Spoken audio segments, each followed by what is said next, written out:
महाराष्ट्राचा महासंग्राम मध्ये आज आपण बुलढाणा विधानसभा मतदारसंघात महाविकास आघाडीच्या उमेदवार जयश्री शेळके यांचा प्रचार दौरा जो आहे तो सुरू आहे।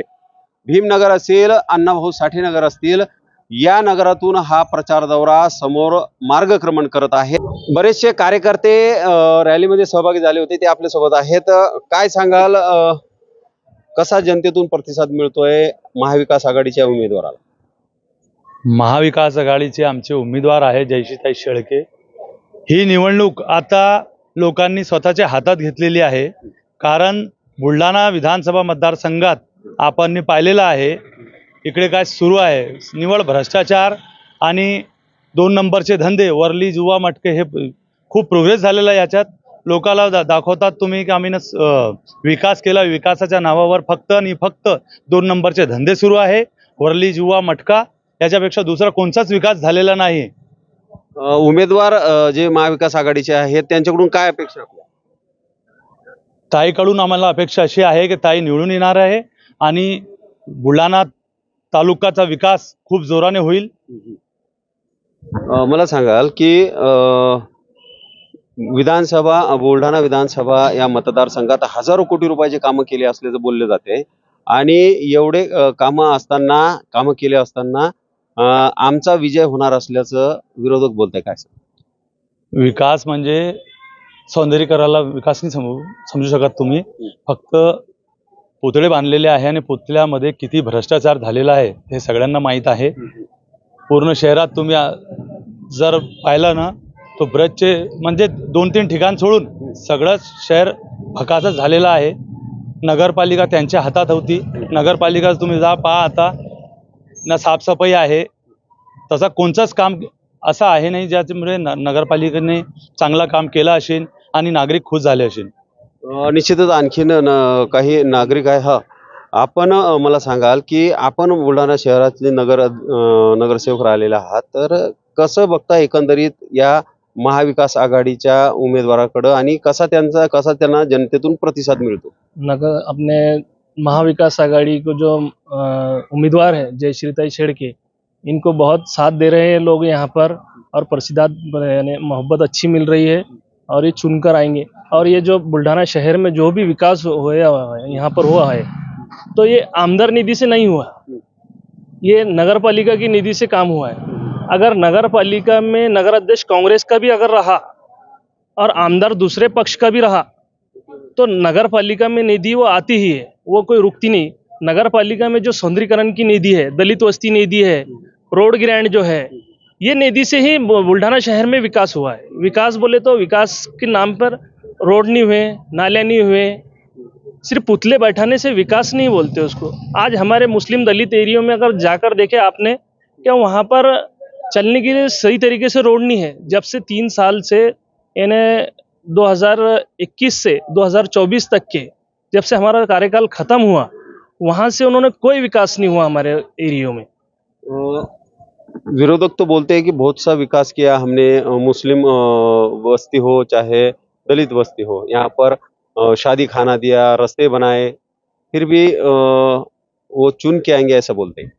आप जाकर देखो ना, वहाँ पे रोड बने हुए हैं या नहीं बने हुए हैं, नालियाँ बने हुए हैं नहीं बने हुए हैं।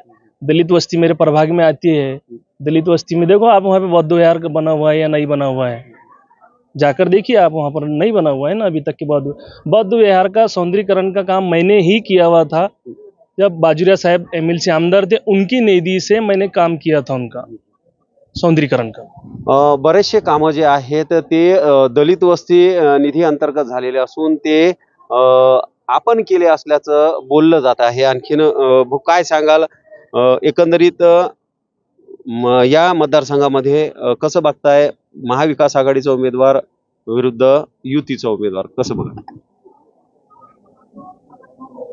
युतीचा उमेदवार जे आहे सगळ्यांना माहीत काय आहे, आणि महाविकास आघाडीचे आमचे जे ताई आहे त्यांना पण सगळे लोक चांगल्या प्रकारे ओळखते। त्यांचं पहिले जिथे जिल्हा परिषद सदस्य होते त्यांचा कार्यकाल खूप चांगला गेला होता।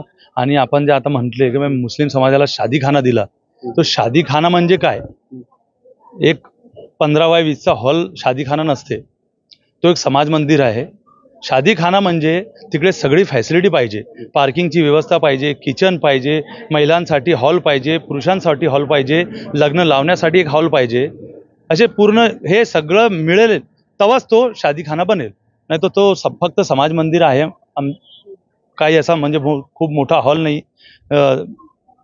तर म्हणतायत की आम्ही अगोदरच्या जे आमदार राहिलेले आहेत किंवा प्रतिनिधित्व केलेल्या लोकांनी फक्त मुस्लिम समाजाला एक समाज भवन असं दिलेलं होतं, पण शादीखाना नेमका कसा असतो तो मोठा शादीखाना आम्ही दिला असं ती म्हणतात. तसं काहीच नाही आहे. तुम्ही तिकडे जाऊन पहा परिस्थिती काय आहे आणि काम कोणच्या म्हणजे लेवलवर सुरू आहे. आता 4 महिने झाले भूमिपूजनाला, आतापर्यंत कुठेच तिथे काम दिसत नाही. फक्त भूमिपूजन झालंय. फक्त भूमिपूजन. तोच नाही, बरेचशा ठिकाणी असं झालं की 3 वाजता आचारसंहिता लागायची होती, तर 2 वाजता बरेच ठिकाणी बोर्ड लावले. ते फक्त आणि फक्त चॉकलेट होता. म्हणजे तुम्हाला शंका आहे ते कामं होणार नाही? बिलकुल होणार नाही ते काम. आणखीन काही नागरिक आहेत. भाऊ, मला सांगाल, दलित वस्तीचा जो निधी आहे त्या निधी अंतर्गत बरेचसे कामं झालेत, ते कामं देखील त्यांनी केले असल्याचं ते सांगतायत, असा आरोप देखील या ठिकाणी केलाय. नेमकं खरं काय वाटतं?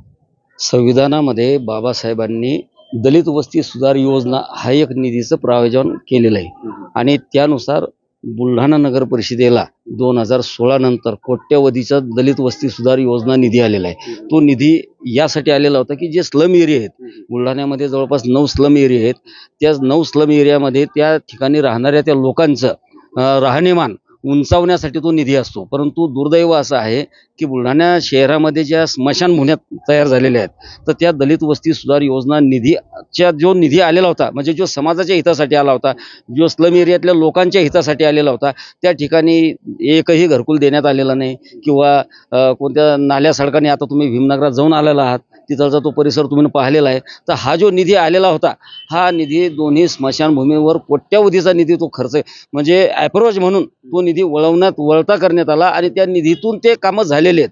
हा आमदार निधी नव्हता, हा दलित वस्ती सुधार योजना निधी, हा नगर परिषदेचा निधी. नगर परिषदेच्या निधीचा आणि आमदार निधीचा काही एक दूरपर्यंत संबंध नाही. निश्चितच. तर या ठिकाणी जे आहे, दलित वस्ती असतील, मुस्लिम बहुल भाग असेल, या ठिकाणी विकास कामं झाले नसल्याचं बोललं जात आहे. दीपक मोरे, नवराष्ट्र, बुलढाणा.